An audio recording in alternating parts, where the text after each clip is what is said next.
नमस्कार. डॉक्टर अब्दुल कलाम यांची आठवण म्हणून हा वाचन प्रेरणा आणि त्यानिमित्तानं मी आणि आपण सगळेजण एकत्र आलो आहोत. सर्वप्रथम मी डॉक्टर अब्दुल कलाम यांना अभिवादन करतो. आपल्या सर्वांना अभिवादन करतो. तुम्हा सगळ्यांचं मला कौतुक वाटतं. एकदम सगळं सोडून एवढे लोक एकत्र आलेच कसे? म्हणजे काय जादू आहे का? नेहमीच येतं असे? एकतर एक परंपरा गावाला चांगली आहे. मला वाटतं बहुतांशी शिक्षक आहेत ना इथं. हां हां, बहुतांशी. आणि म्हणजे जे ऐकतात, म्हणजे बोलण्यापेक्षा ऐकणं फार महत्त्वाचं. हल्ली कोण कोणाचं ऐकून घेत नाही. आणि माझं ऐकून घ्यायला आपण इथे सगळे आलात त्याबद्दल आपल्या सगळ्यांना मी मनापासून पहिल्यांदाच धन्यवाद देतो. खरं तर मला माधव गव्हाणे आणि युवराज माने या दोघांचं शाळेत जे काम आहे, मुलांना वाचायला शिकवणं, वाचायला लावणं, वाचल्यानंतर लिहायला लावणं, व्यक्त व्हायला लावणं, ह्या दोघांच्या विषयी मी ऐकत होतो, फेसबुकला बघत होतो, लोकांच्या चर्चा समजून घेत होतो. आणि या दोघांच्या शाळांना भेट द्यावी असं माझ्या मनामध्ये मूळची कल्पना होती. आणि माधव गव्हाणेंची माझी चर्चा झाली आणि त्या दोघांना दोघांची शाळा भेट करायची, आणखी काहीतरी व्हावं. त्या निमित्तानं मग शरद ठाकर आले, माणिक पुरे आले आणि जणू काय आमची वर्षानुवर्षाची मैत्री आहे असं एकंदरीत वातावरण झालं. आणि या सगळ्यांच्यामुळे मी आपल्यासमोर उभा आहे. खरं तर त्यांना आपण सगळेजण धन्यवाद देऊया. ह्या ज्या काही दोन संस्थांचा उल्लेख मगापासून होतो आहे, सगळे हे शेलुकर शिक्षक, शब्द सह्याद्री आणि अक्षर प्रतिष्ठान. माझा परिचय करून देताना एक गोष्टीचा उल्लेख केला की व्याख्यानमालेचा. मी माझ्या गावामध्ये 25 वर्ष व्याख्यानमाला घेतली. आणखी व्याख्यानमाला घेत असताना काय यातना होतात आणि काय कष्ट पडतात आणि किती लोक आले असतील याची जी चुटपुट लागलेली असते. आणि आजचा वक्ता लयच बाद निघाला, आता लोकांना तोंड कसं दाखवायचं हे उद्या म्हणायचं असतं. असं भरपूर अनुभव मी घेतलेले आहेत. त्यामुळं ऐकायला आलेल्या लोकांचं हे कौतुक आहे. आणि ज्याने हे धाडस केलेलं आहे व्याख्यान मला चालवायचं, मी धाडसच म्हणतो याला. आणि खूप महत्त्वाचं काम करत आहेत. धाडस असलं तरीसुद्धा अत्यंत मोलाचं काम आहे. आजच्या काळामध्ये आभासी दुनियेमध्ये आपण वागत असताना या गोष्टीकडे लक्ष देतो आहे, ही खूप मला कौतुकाची, मोलाची आणि महत्त्वाची गोष्ट वाटते. मित्रांनो, या निमित्तानं वाचनावरती तर आपण बोलूच, पण काय बोलायला विषय काय ठेवायचा? तर मी जे काय काम करत आलेलो आहे गेल्या 10 वर्षामध्ये, साधारणपणे 2011-12 पासून, मुलांनी लिहावं, मुलांनी वाचावं, शिक्षकांनी लिहावं, शिक्षकांनी वाचावं. आणि त्यानिमित्तानं मग भाषा शिक्षणाविषयी आणि लिखित अभिव्यक्तीविषयी भरपूर मला काम करता आलं. आणि तुमच्यासारख्या शिक्षकांनी मला साथ दिली. ज्यावेळी एखाद्या माणसाचं कौतुक होतं, त्यावेळेला त्याचं कौतुक होत असताना त्याच्या पाठीमागं भरपूर काही असतं. म्हणजे आपण ज्यावेळी एखाद्या घरी जाऊन चांगलं स्वादिष्ट जेवण करतो, पण जेवण ताटात येईपर्यंत त्याच्या पूर्वी भरपूर काही घडामोडी घडलेल्या असतात. तसं नामदेव माळी तुमच्या पुढे येत आहेत. नामदेव माळीने अमुक एक काम केलेलं आहे. मुलांची पुस्तकं प्रकाशात आणलेले आहेत. दैनंदिनीसारखं पुस्तक प्रकाशित केलेलं आहे. कवितेची पुस्तकं आहेत, कादंबऱ्या आहेत मुलांच्या, गोष्टीची पुस्तकं आहेत मुलांची. हे भाषा शिक्षणाचं काम केलेलं आहे. नामदेव माळीला 40 वर्ष उलटल्यानंतर राज्य पुरस्कार मिळाला पुस्तकाला. तोच पुस्तकाला राज्य पुरस्कार 12व्या वर्षी, 10व्या वर्षी 6वीत शिकणाऱ्या, 7वीत शिकणाऱ्या मुलांना मिळालेला आहे. आता हे माझं काम नाही, हे नम्रपणे मी नमूद करतो. हे माझं एकट्याचं काम नाही. माझ्यासोबत जे शिक्षक मंडळी होते त्या शिक्षकांचं हे काम आहे. अशोक जगताप नावाचे सांगोला तालुक्यातील सोलापूर जिल्ह्यातील शिक्षक माधव गव्हाणे किंवा युवराज माने यांच्यासारखं त्यांच्या शाळेमध्ये काम करतात. ते जसं मुलांना लिहायला शिकवतात तसं अशोक जगताप यांनी 7वीच्या वर्गामध्ये ते वर्ग शिक्षक असताना दैनंदिनी लिहिण्याचा उपक्रम शाळेमध्ये सुरू केला आणि त्या दैनंदिनीच्या पानांच्या काही पानांच्या झेरॉक्स माझ्या हाताला त्यांनी हातात दिल्या आणि हे वाचा म्हणाले. मला ते खूप छान वाटलं की एक मेंढपाळ समाजाची धनगर समाजाची मुलगी आपल्या भावभावना आणि आपलं सगळं पौगंडावस्थेतलं किशोरावस्थेतलं सगळं विश्व शाळेतलं समाजातलं घरातलं अगदी निर्भीडपणे स्पष्टपणे निखळपणे निर्भेळपणे मांडते आणि ते आपल्या मनाला भावतं. ही मुलगी मला 4 पानं वाचल्यानंतर वाटलं की नाही ह्या एक मुलगी नाही. तर आज जसा मी रायपूरमधल्या आणि पारडीमधल्या मुलांना भेटलो तसं त्या शाळेतल्या सगळ्या मुलांना मी भेटलो. दिवसभर त्यांच्याशी गप्पा मारल्या आणि मग आम्ही परत दैनंदिनी लेखनावरती चर्चा केली आणि त्या मुलीचं लेखन अधिक फुलत गेलं. भाषा शिक्षण म्हणजे काय असतंय तर त्याचं अगोदर उदाहरण देतोय, नंतर भाषा शिक्षणाकडे आपण जातोय. ह्या मुलीची ही दैनंदिनी नंतर तिनं खूप छान आणखी छान लिहिली. पूर्वी छान होतीच म्हणून मी तिला आणखी लिहायला सांगितलं आणि त्या दैनंदिनीचं पुस्तक निघालं. त्या पुस्तकाचं नाव आहे माझी दैनंदिनी. लेखक आहे सोनाली गावडे, इयत्ता 7वी. चित्रकार आहेत प्रशिक पाटील, इयत्ता 7वी. म्हणजे 7वीतल्या मुलाची चित्र आहेत त्याला. आणि या पुस्तकाला महाराष्ट्र शासनाचा राज्य पुरस्कार मिळाला मित्रांनो, 7वीतल्या मुलीला. आता हे कशामुळं झालं तर भाषा शिकायची म्हणजे काय असतं, भाषा शिकवायची म्हणजे काय असतं हे त्या शिक्षकांना कळालं. ती मुलगी स्वतःला जे काय वाटतं स्वतःला जे भावतं ती स्पष्टपणे लिहून आपल्या दैनंदिनीमध्ये ठेवते. आणि मित्रांनो तुम्हाला गंमत वाटेल, मी काही दैनंदिनीचा अभ्यास झ्लाटास डायरी नावाची फॉरेनची डायरी आहे, तिचं मराठीत हे आहे हॅनाची सुटकेस आहे.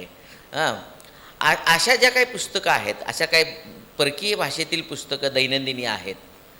तर त्या पुस्तकाची शैली, या मुलीने ते पुस्तक वाचलेलं पण नसावं, पण ही डायरी लिहिताना ती मुलगी अशी कल्पना करते, ती मुलगी सोनाली दुसऱ्या कुणाशी तरी बोलती आहे, ती तिच्या डायरीशीच दैनंदिनीशीच बोलते आहे अशी कल्पना करून लिहिते आहे.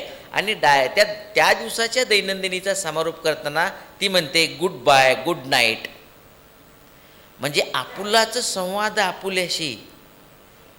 आणि दैनंदिनी लेखनामुळं माणूस असा आरामदायी होतो. आपले मनातले दुःख असतील तर दुःखाचा निचरा होतो, आनंदाचं लिहिलं असेल तर आनंद द्विगुणित होतो. आपणच आपल्याला काय सांगतो. आणि आयुष्याच्या काही वर्षानंतर आपण ज्या वेळेला आपलंच आयुष्य परत डायरीच्या रूपानं उलगडून पाहतो त्यावेळेला परत आपल्या आयुष्याचा पट आपल्या डोळ्यासमोर उभा राहतो. दैनंदिनी लेखनाचे असे खूप फायदे आहेत. मला असं सांगायचं होतं, चांगलं लिहायला वाचायला शिकवणाऱ्या शिक्षकानं चांगलं लिहायला वाचायला शिकवलंच म्हणजे नेहमीचं कुठलाही कागद लेखन वाचायला शिकवलंच, याच्याशिवाय पुस्तकं वाचायला शिकवली. आज अब्दुल कलाम यांच्या जयंतीनिमित्त आपण येतो आणि पुस्तकाचा जागर करतो आहे, पुस्तक वाचावं असं म्हणतो आहे. आणि फक्त म्हणत नाही, उक्ती आणि कृती याच्यामध्ये कमीत कमी अंतर असतं, तो खरा चांगला माणूस असं मी समजतो. मी बोलतात भरपूर, बोलायला भारी असतंय, पण प्रत्यक्षात करताना मात्र काय नाव म्हणजे खरं तर महिलांचं नाव घेऊ नये, म्हणजे महिला चांगल्या असतात, म्हणजे महिलांचा मी आदर करतो. पण बरं ज्ञानदेव म्हणतात, ज्ञानदेव आणि हा नाव ज्ञानदेव ठेवलेलं असतं. आणि ज्ञानदेव कुठं आहे म्हटलं तर मग ते जावा गटाराच्या कडेनं शोधत जावा, सापडेल तुम्हाला. आईबापाने नाव ठेवलं कशाला. तर उक्ती आणि कृती याच्यामध्ये खूप कमी अंतर ठेवून या गुरुजींनी त्या मुलांना शिकवलं. भाषा कशासाठी शिकवायची आणि भाषा शिकवायची म्हणजे काय शिकवायचं. खरं तर आम्हाला, मी शाळेत असताना किंवा शिक्षक झाल्यानंतर भाषा म्हणजे मराठी विषय असेल किंवा इंग्रजी विषय असेल असतं की मला बोलायचं आहे, मला व्यक्त व्हायचं आहे, मी सांगणार आहे. भरत म्हणाला, मुलाला बोलू दिलं जात नाही. खरं तर भाषेमध्ये ऐकणे, बोलणे, वाचणे, लिहिणे आणि आता ज्यावेळेस तुम्ही कुठल्याही शाळेत जा आणि मुलांशी बोलायला सुरुवात करा, मुलं बोलत नाहीत बघा. मुलांना बोलता येत नाही, ऐकताही येत नाही. माझं काय म्हणतोय का, तुम्ही कधी शांतपणे ऐकत बसलेलं आहे. हे जास्त काळ ऐकू शकत नाहीत मुलं. जास्त काळ म्हणजे त्यांना बोलायला फार कमी येतं. आणखी परत तो मोबाईल नावाचा शत्रू आल्यामुळं इतकी त्यात चित्र येतात आणि ती चंचल असतात. काही सेकंदामध्ये ती चित्र सारखी बदलत असतात. आणि पुन्हा हे नको बघायला पुढचं बघूया, हे नको बघायला पुढचं बघ, सगळं बघत पण नसतो आपण. सगळे काय रील्स असतील, काय आलेलं असतं ते सगळं बघत पण नाही, पण निम्मच बघतो. आणि चंचल मन बनवतोय मेंदू आपला. आपलं ते मोबाईल चंचल बनवते आपल्याला. त्यामुळं आज तर वाचनामुळे बैठक वाढते. तुम्ही रोज मुलांना गोष्टीची पुस्तक वाचायला देऊन प्रयोग करून बघा. म्हणजे मुलं गडबड करणारे असतात किंवा गोष्ट सांगून बघा. पुढे मी त्याच्यावर येणार आहे. तर आणखी पुढे दुर्दैवाची गोष्ट, विशेषतः माध्यमिक शाळांच्यामध्ये मला हे दिसतं. मला बरं वाटायचं की ठीक आहे, पुस्तक घर घेऊन खरं तर शिकवू नये, भाषेला एक वेळ चालतं. पण मी ज्यावेळी शाळेत होतो त्यावेळेला एखाद्या विद्यार्थ्यानं गाईड वापरलं तर त्याला शिक्षक थोबाडीत द्यायचे, मारायचे. मी कशाला, मी शिकवतोय ना तुला, मी गाईड असताना दुसरं गाईड तुला कशाला पाहिजे. आणि आज शाळेत गेलं तर असं लक्षात येतं की शिक्षकच गाईड घेऊन शिकवत आहेत. खरं आहे ना? काय मग आता अशानं शिक्षण कसं व्हायचं?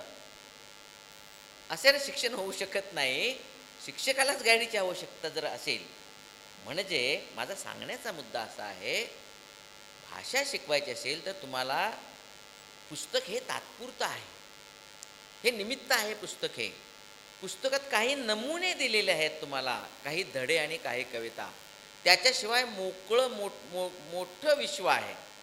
मगाशी त्या अनया ढाकणेची माझी भेट झाली. त्याच्यापूर्वी माझी एकदा एका झूमवरती मिटिंग झाली होती. अनया आली का? कुठं आहे अनया? हां, बसली तिथं.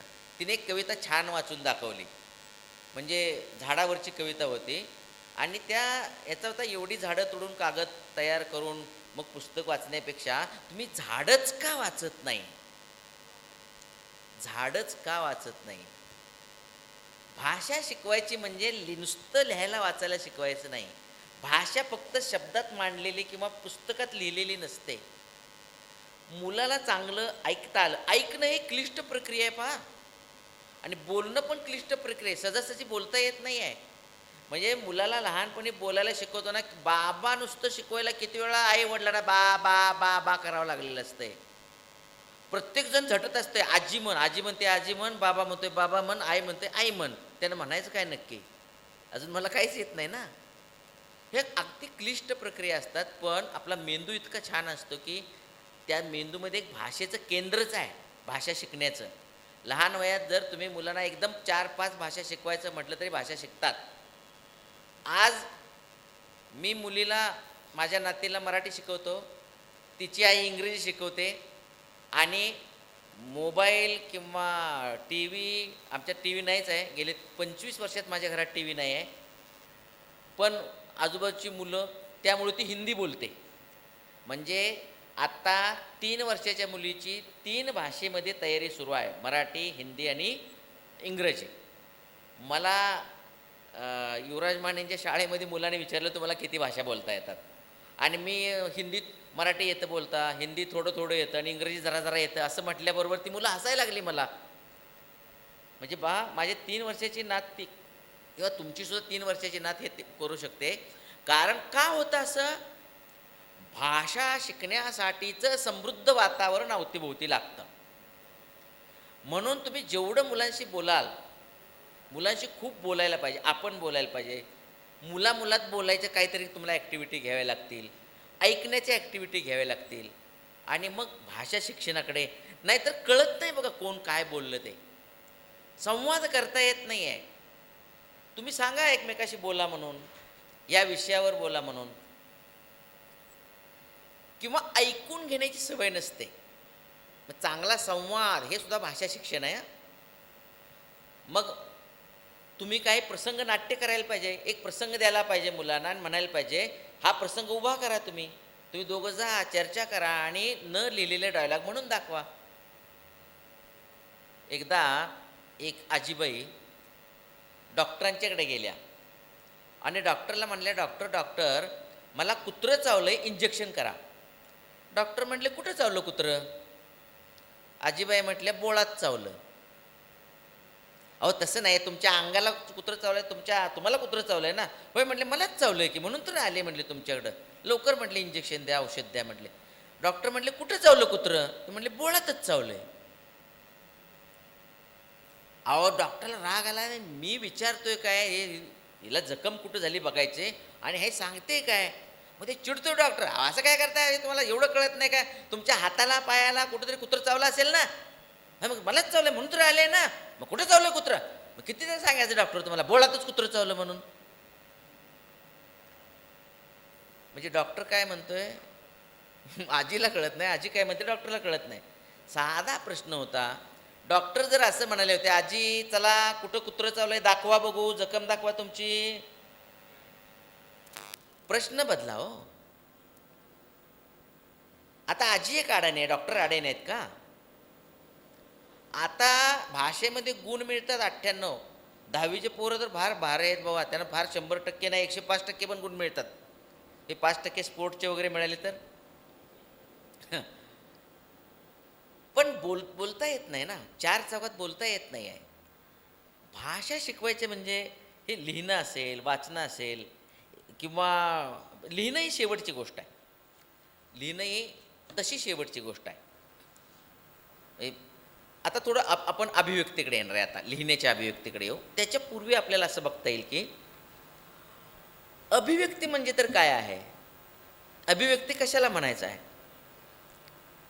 म्हणजे ती सोनालीनं डायरी लिहिली आणि अभिव्यक्त झाली, ती स्वतःची मतं मांडायला लागली.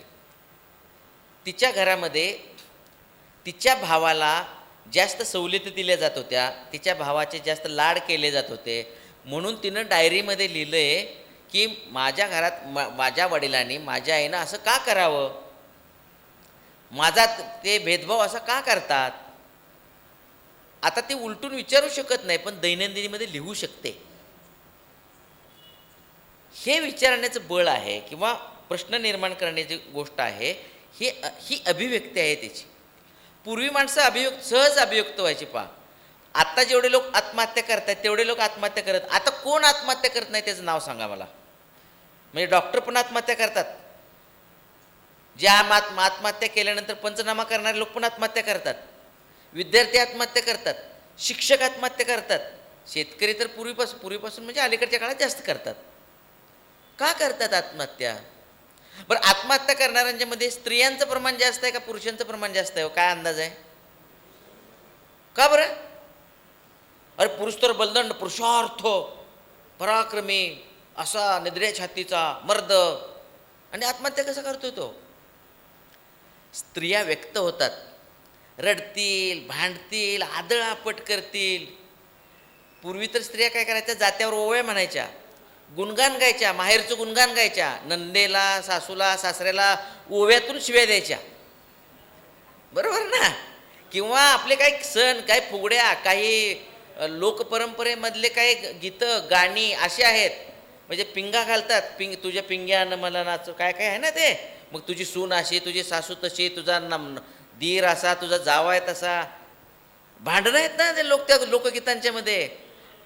हे रुकवत असतात, रुकवत म्हणायच्या बायका पूर्वी. काय रुकवत असायच्या? आला आला रुकवत, त्यावर ठेवली लाकडं, आमच्या इनबाईला झाली 16 माकडं. रुकवत आहे ना, म्हणजे आपला राग व्यक्त करण्याचं, भावना व्यक्त करण्याचं. मग ती दुसरी पण तशीच म्हणायची. पण या लुटूपुटूच्या भांडणामध्ये बायका भांडायच्या, झिंज्या धरायच्या आणि परत दोघी जवळजवळ जेवायला पण बसायच्या. म्हणजे भांडण हे तात्पुरतं आहे, ते मनात धरून ठेवायचं नाही. आज मनात काय असेल, आपल्याला घरात भांडण झालं, घरात प्रॉब्लेम झाला, नवरा बायको भांडले दोघं जण, तर कुणाच्या तोंडाकडे बघायचं त्यांनी? एकत्र कुटुंब पद्धती नसल्यामुळे फार प्रॉब्लेम झालेत. आणि याच्यावरती अभिव्यक्त होणं मग ते कसंही अभिव्यक्त व्हा. अभिव्यक्त काय फक्त लिहूनच अभिव्यक्त होता येतं असं नाही, शब्दाशिवायही अभिव्यक्त होता येतं, न बोलताही अभिव्यक्त होता येतं. म्हणजे कसं काय पाहुणा, बरं आहे का? मग जेवायला बसताय? चला की जाऊया तिकडं. काय समजायचं पुढच्यानं? हे काय ऐकण्यातलं नाही, हे ह्याचा रुसवा काढायला लागतोय. विशेषतः जावई फार रुसायचे, नाटकं करायचे लग्नात, आपल्या मेहुणीच्या किंवा मेहुण्याच्या लग्नात पूर्वी दिवाळ सणात न बोलायचंच नाही, नुसतं नुसतं फुगून बसायचं. ते त्याचं एक प्रकारचं अभिव्यक्त होणंच असतंय. किंवा आमच्याकडं, तुमच्याकडचं कसं करतात माहीत नाही, आमच्याकडे आमच्या काकू वगैरे असायचे ना, चुलत्या असायच्या ना, ते सुनेला शिव्या द्यायच्या असल्या, रागवायचं असलं तर ते म्हैशीला म्हणायच्या, म्हैशीला रागवायच्या. काय काय पुढं खाली मुंडी कर, खाली मुंडी, वर तोंड करून काय बघतेस, एवढं कळत नाही का तुला, घालीन पाठीत रप्पाटा, नाहीतर नेन तिकडं कापायला. ते लेकी बोले सुने लागे वगैरे असतं ना, आता हे अभिव्यक्त होणं असतं. म्हणजे हे पूर्वी अभिव्यक्त व्हायला भरपूर काय काय असायचं. येता येता मला 2-3 काय इथले म्हणी पण सांगितले, म्हणजे जगात परभणी, आपली जगात जर्मनी आणि भारतात काय, बघा हे लोकांनी तयार केले. हे म्हणजे आम्ही किती ग्रेट आहे सांगण्याचे प्रकारच आहे, लोकांनी केलेलं आहे. हे लोकसाहित्यामध्ये लोक अभिव्यक्त होत होते, कुणी केले माहीत नसतं आपल्याला, हे आपण केलेलं आहे ना. तर शब्दाशिवाय चित्रातून अभिव्यक्त होता येतं, चित्र काढता येतं, बरोबर, नृत्य करता येतं, शिल्प तयार करता येतं, अशा कितीतरी गोष्टी आहेत. चित्र, मोठमोठे चित्रकार आहेत, त्यांची चित्र लाखो रुपयाला खपतात, विकली जातात, ज्याला चित्रातलं कळतं त्याला. पण काढायला पाहिजे ना चित्र ते. आणि हे सगळं, ह्याचा सगळा पाया आहे. मग चित्र असेल, नाट्य असेल, शिल्प असेल, किंवा साधी गोष्ट आहे, शब्दाशिवाय आपल्या देहबोलीतून, आपला जो देह आहे, हा शरीर आहे, याच्यातूनही अभिव्यक्त होता येतं. ते ओळखता आलं पाहिजे. पोलीस ओळखतात पहा, म्हणजे सगळ्या गर्दीतला चोर कसं ओळखतात, कोणता चोर आहे कसं खिसे कापणारा कोण आहे, पोलिसाला कसं कळतं? तर त्याच्या बॉडी लँग्वेजचा, त्याच्या देहबोलीचा अभ्यास त्या पोलिसांचा असतो. म्हणजे आता हे सर समजा एक घडी हाताची घडी घालून बसलेत असे, किंवा मी असाच बसलो स्टेजवर, याचा अर्थ काय होतो? तुम्ही बोलताय, मी ऐकतोय, काय बोलायचं ते बोला, मी अजिबात बोलणार नाही. पायाची तिडी घालून बसलाय माणूस, पायाची तिडी घालून बसला, अशा हाताची घडी आणि पायाची तिडी, आणि त्याला विचारायला सांग काय काय कसं काय. मग तू कुठे गेला होता त्या दिवशी, याला परभणीला गेला होतास का? पायाची तिडी सोडायची नाही, हाताची घडी सोडायची नाही. याचा अर्थ काय? अजिबात बोलणार. अशी कोण जर तिडी घालून बसला असला तर तुम्हाला कधीच तो त्या मनातलं काय सांगणार नाही, बरोबर. साधा शेक हँड घ्या हो, शेक हँड तुम्ही करतो आपण ना, शेक हँड कसा केलेला आहे, बरोबर. ये जरा दोस्त इकडे इकडे इकडे ये ये ये. म्हणजे देहबोली काय असते, येतं. तुला मारत नाही काय, काळजी करून, तुला काहीच करायला, मीच सगळं करणार आहे, तू गप गुमान बघायचं फक्त.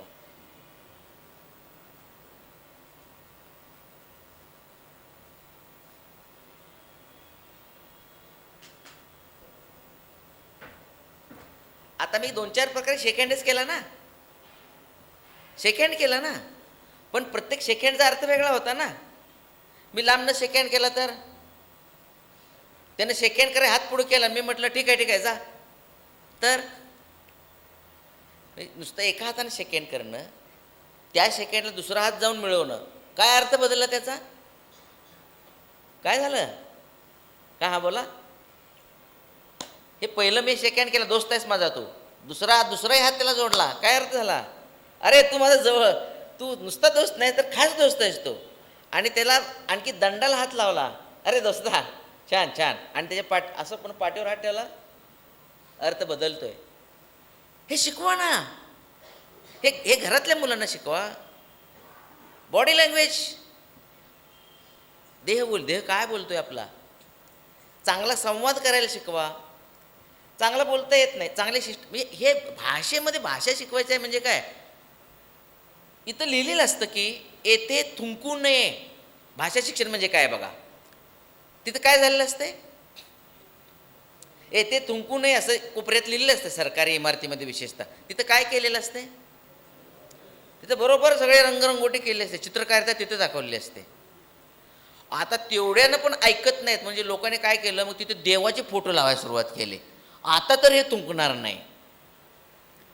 भाषा शिकणं म्हणजे जे वाचलंय त्याचा अर्थ लावणं, त्याचं आकलन होणं आणि त्यानुसार वागणं, मग त्याला भाषा शिकला म्हणायचं.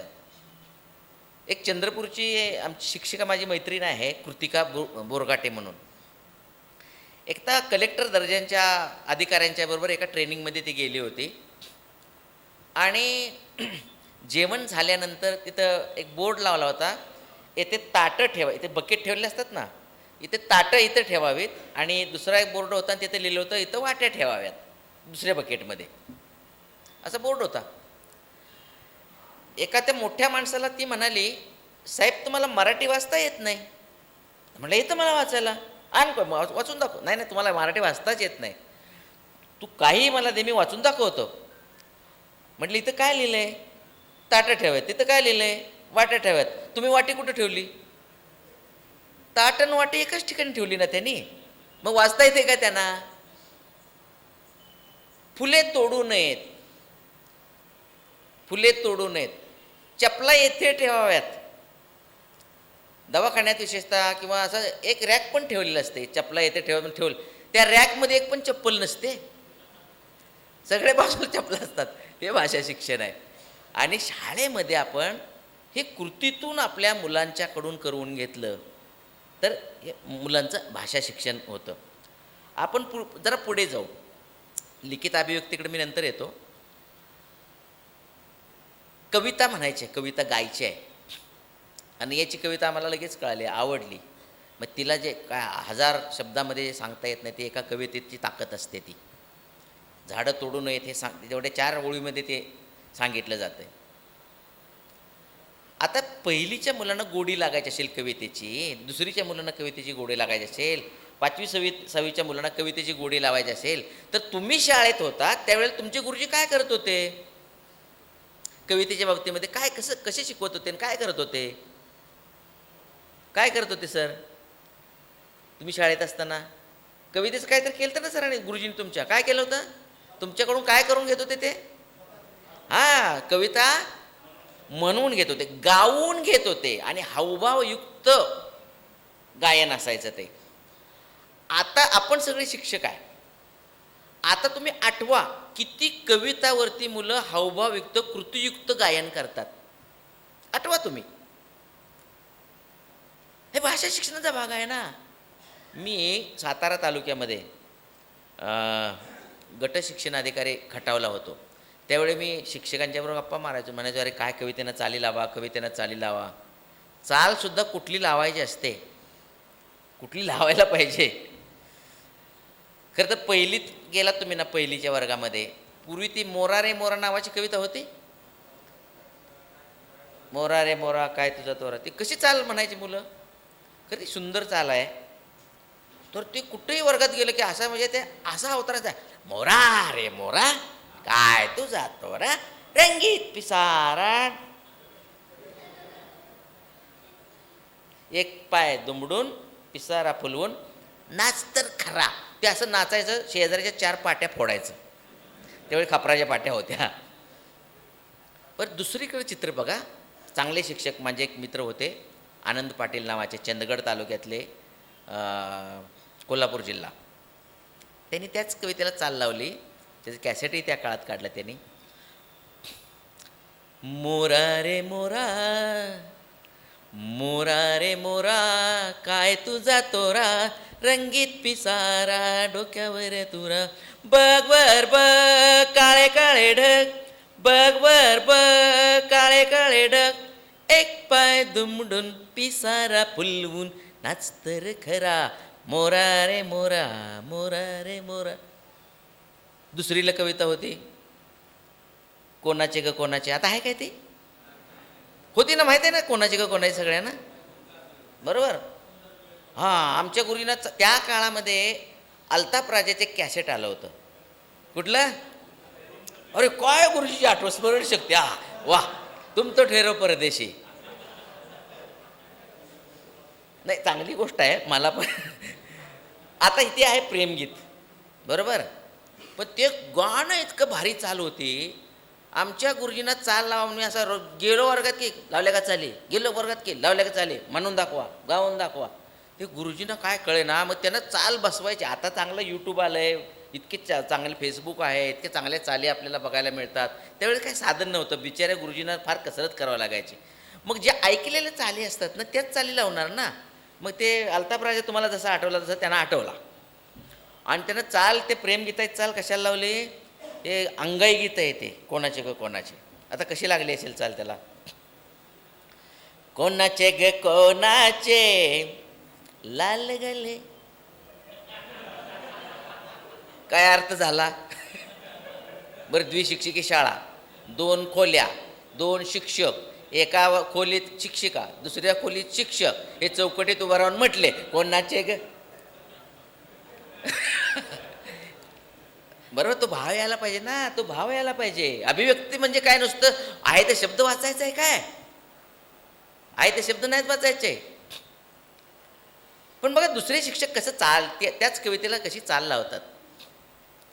कोणाचे ग कोणाचे, कोणाचे ग कोणाचे, सुंदर डोळे कोणाचे, सुंदर डोळे कोणाचे, त्या पाण्यातील माशाचे की माझ्या बाळाचे, कोणाचे ग कोणाचे, कोणाचे ग कोणाचे, लाल गाल ग कोणाचे, लाल गल कोण.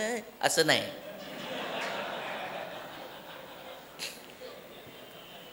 दुसरीला आणखी एक कविता होती त्या काळामध्ये. म्हणजे अभिव्यक्त होणं म्हणजे काय आहे. एखादं गीत किती चांगलं असलं आणि ते दादा कोंडकेंनी म्हटलं तर लगेच आपण अर्थ बदलतो ना त्याचा.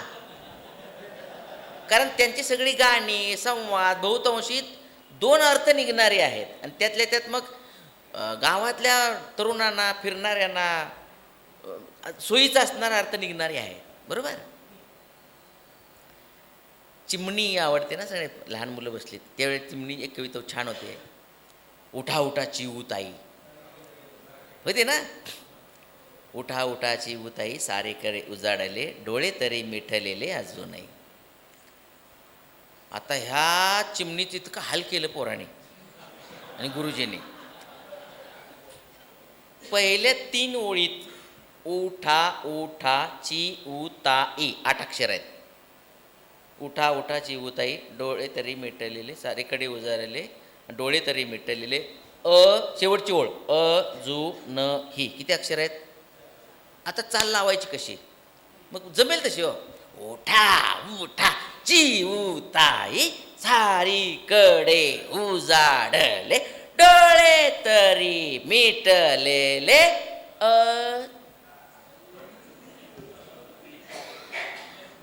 बरोबर, कारण जुळाय पाहिजे ना वरच्याशी. चिऊताई उठणार वेळ कधीची आहे, संध्याकाळची आहे का दुपारची आहे, सकाळची. मग सकाळी जे गीत गातात त्यांचा राग, संगीतातले राग असतात. कोणता राग आहे, भूपाळीसारखा. असे तशी जवळ जाणारी पाहिजे ना. माझ्या दुसऱ्या गुरुजींनी चाल लावली, मुद्दाम दोन्ही डिफरन्स सांगतोय तुम्हाला. दुसऱ्या गुरुजींनी चाल लावली. उठा उठा चिऊताई, सारीकडे उजाडले, डोळे तरी मिटलेले अजूनही. सोनेरी किरण आले घरट्याच्या दारापाशी, डोळ्यावर झोप कशी अजूनही. उठा उठा चिऊताई. बरोबर. कुठल्या गाण्यात चाल आहे, कुठल्या गाण्यात चाल आहे. ओके, असू दे कुठले तरी, पण प्रसन्न शांत वाटतंय की नाही. नाहीतर उठा उठा उठा उठा उठा चिऊताई, झोपलाय काय, लात घालीन, असाच अर्थ होतो ना त्याचा. आणखी एका कवितेचं उदाहरण देतो. इंद्रजित भालेरावांची कविता आहे ते. छान कविता आहे, मला माझी आवडती कविता आहे ते. मला गॅरंटी आहे तुम्ही अशी चाल कधीच ऐकली नसणार. ते एका गुरुजींनीच लावलेली आहे ती. म्हणजे चांगली चाल सांगणार आहे ते. परत परत जशी मुलं वरच्या वर्गात जातील ना, ते कवितेला हिसके मारतात. ते वासरू जसं खुंटेला हिसका मारतात, डाव्याला हिसके मारतं का नाही तसं. म्हणजे ते तिसरीला कविता होती आमच्या बहिणाबाईंची, शेतामध्ये भाऊराया खाली वाकला वाकला, आहे की नाही. शेतामध्ये भाऊराया खाली वाकला वाकला. त्या भाऊरायाला इतकं वाकवायचं की फार मातीतच गेला पाहिजे तो. तसं ती शेतामध्ये माझी खोप, शेतामध्ये चाल बघा तशीच चाल आहे. अख्ख्या महाराष्ट्रात हीच चाल मी म्हणतोय ती.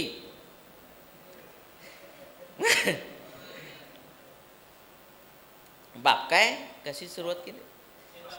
शेतामध्ये माझी खोप तिला तिची झाप. बरोबर. चांगल्या गुरुजींनी त्यातनं भाव यायला पाहिजे ना, तो दुःखद आहे ना ते इतके जोरात झाप लावायला लागला की ते थोबाडीत मारल्यासारखं वाटतंय ना. शेतामध्ये माझी खोप, शेतामध्ये माझी खोप तिला बोराटीची झाप. तिथं राबतो कष्ट तो माझा शेतकरी बाप.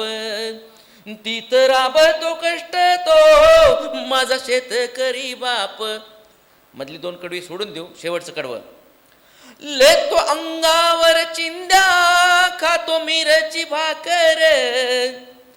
काडी उसाची पाचट जग मिळाय साकर. काटा त्याच्याच कापाई, काटा त्याच्याच कापाई. त्यानं काय केलं पाप. तिथं राबतो कष्ट तो माझा शेतकरी.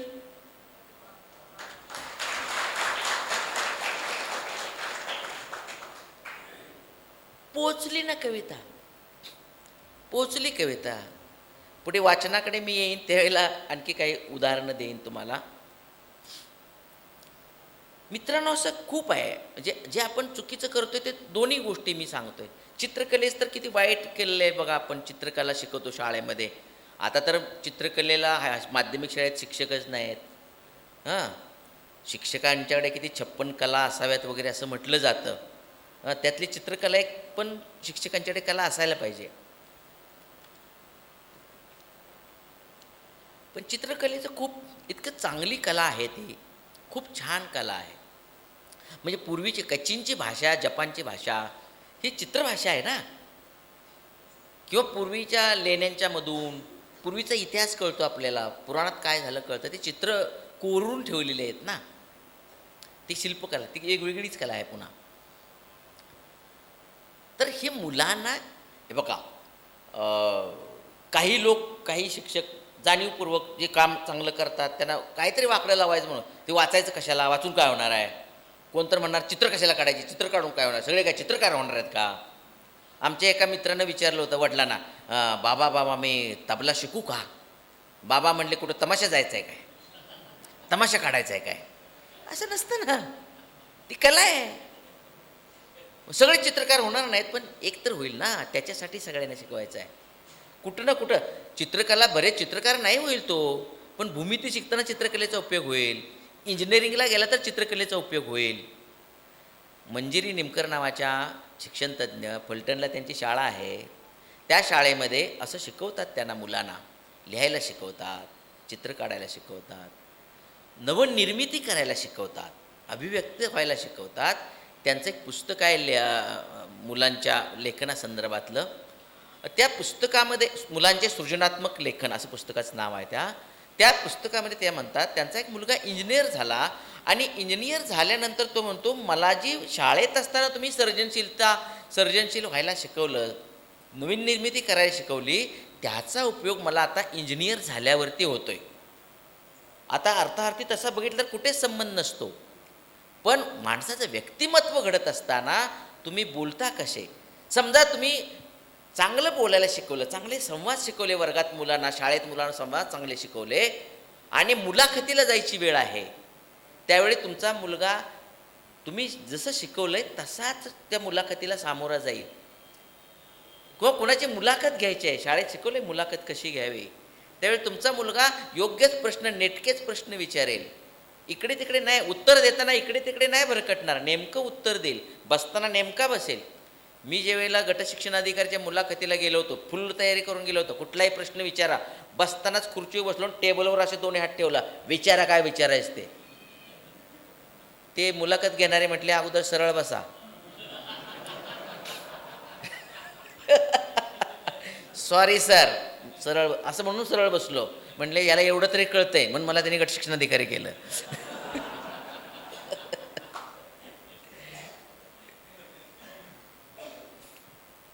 मित्रांनो, की चित्र आपण शिकवली का मुलांना काढायला, कुठेही आयुष्यात उपयोग होतो. आणि तुम्हाला खरं सांगू, शिकवायचं बंद करा आणि पोरांना चित्र काढायला सांगा, कविता म्हणायला सांगा, नाचायला सांगा. एवढंच काय, बाकी काय म्हणायचं नाही. जा रे ऑफिसमधनं खडू घेऊन ये. किती पोरं पळत जातात. त्यांना कृती करायला आवडतं, बरोबर आहे ना. एका जागेला बसायला आवडत नाही. एका जागेला दावणीला बांधलेली ढोरं असतात, पोरं नसतात. पहिली गोष्ट वर्गाच्या बाहेर काढायला पाहिजेत मुलं, पुस्तकाच्या बाहेर काढायला पाहिजेत. पुस्तक आणि वर्गाच्या बाहेर मुलांना काढा, त्यांना मुक्त वावरू द्या. नाहीतर अशी तशी आपण फार फार काय प्रगती केलेलीच नाही. असं एकदा करून बघा, मुलांना वाचायची संधी देऊन बघा, तुम्हाला जाणवेल. ते मुलं एका जागेला बसत नाहीत ना. मी कित्येक शाळांच्यामध्ये जाऊन बघतो की मुलं ऐकत नाहीत तुमचं. 5 मिनटं ऐकू शकत नाहीत, 10 मिनटं ऐकू शकत नाहीत. त्यांना एका ठिकाणी स्थिर बसायची सवयच लागलेली नाही. नाहीतर मग असं स्थिर बसतील, तुम्हाला काय बोंबलायच ते बोंबला, आम्ही बसलोय, बेल झाली की जातो. बरोबर. चित्र काढायला शिकवलं तुम्ही अख्ख्या महाराष्ट्रात नाही. मी राजस्थानमध्ये गेलेलो आहे, मी गुजरातमध्ये गेलेलो आहे, सॉरी गुजरातला नाही गेलो, मी राजस्थानमध्ये गेलेलो आहे, मी कर्नाटकात गेलेलो आहे आणि महाराष्ट्र चांद्यापासून बांद्यापर्यंत सगळा महाराष्ट्र फिरलेलो आहे. सगळीकडं एक चित्र मुलांनी काढलेलं मला दिसलं आहे. ते चित्र तुम्ही पण काढलं आहे, तुमच्या गुरुजींनी काढलं आहे, त्यांच्या गुरुजींनी काढलं आहे, त्यांच्या गुरुजींनी काढलं आहे, गुरुजींच्या गुरुजींनी तुम्ही काढलं आहे. तुमची मुलं पण तेच चित्र काढतायत. कोणतं चित्र? हां, सांगितलं मॅडमनी मागून. डोंगर डोंगर डोंगर, 4 4 खाली डॅश डॅश डॅश. ते पाखरू कुठं जातंय काहीच कळत नाही, इकडं जातंय का इकडं जातंय. आणि दोन्ही डोंगर आणि सूर्य जिथून वर आलाय की खाली चाललाय माहीत नाही, तिथून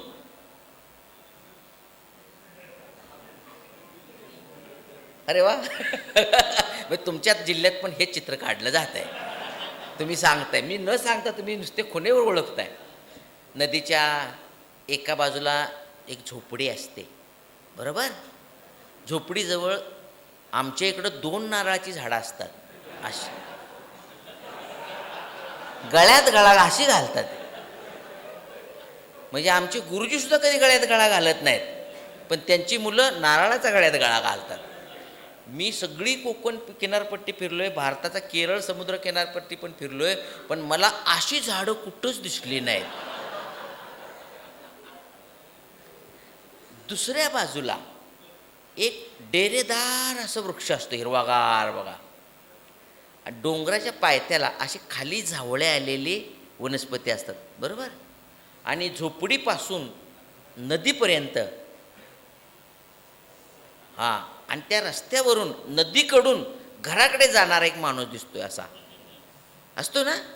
त्यानं डोक्यावर काय घेतलं असते, डोक्यावर काय घेतलं असते, गवताचा बिंडा भारा. नदीतनं गवत आणतात होय. बघा, इकडं हिरवागार वटवृक्ष आहे. कोणत्या हवामानाच्या मध्ये हिरवीगार वनस्पती असते कायमस्वरूपी, सदाहरित विषुववृत्तीय अरण्याचा प्रदेश. त्याच्या शेजारी खाली गवत काढलेलं आहे, गवत गवत गवत गवत. कुठलं हवामान? सुदानचा गवताळ प्रदेश. डोंगराच्या पायथ्याला अशा खाली झवळे आलेली झाडं आहेत. कोणतं हवामान? खाली सूचीपर्णी अरण्य, समशीतोष्ण कटिबंध. आणि नारळ आपला मोसमी हवामानाचा प्रदेश. हा चित्रकार नक्की कोणत्या हवामानात जन्माला आला होता? आणि ते चित्र कॉपी पेस्ट करून आपण वर्षानुवर्ष शिकवतोय. अभिव्यक्त व्हायला सर्जनशीलता हवी असते आणि संवेदनशीलता हवी असते. ती मुलांच्यामध्ये निर्माण करावी लागेल आपल्याला आणि ती कृतीतून व्यक्त करता येईल. मुलांना काही नाटिका संवाद बसवून करता येईल, मुलांना वाचायला देऊन करता येईल, मुलाला चांगलं ऐकवता येईल, मुलाला चांगले चित्रपट दाखवता येईल, वेगवेगळे अनुभव देऊन हे आपल्याला करता येईल.